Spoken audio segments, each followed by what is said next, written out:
ఈ సామెతలు, ఆ చురుక్కులు, ఆ చమక్కులు మామూలుగా ఉండవు.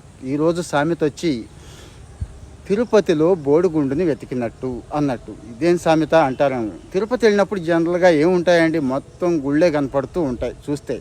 ఎవడో ఒకడు తప్పిపోతే జనరల్గా అడ్రస్ ఎలా చెబుతాం మనం, పర్ఫెక్ట్గా చెప్పాలి కదా. కానీ కొంతమంది ఎలా చెప్తారు తెలుసు కదా, 2 కాళ్ళు ఉంటాయి, ప్యాంట్ షర్ట్ వేసుకొని ఉన్నాడు, నల్ల ప్యాంట్ వేసుకున్నాడు, తెల్ల చొక్కా వేసుకున్నాడు, ఇలాంటివి చెప్తారు చూడండి.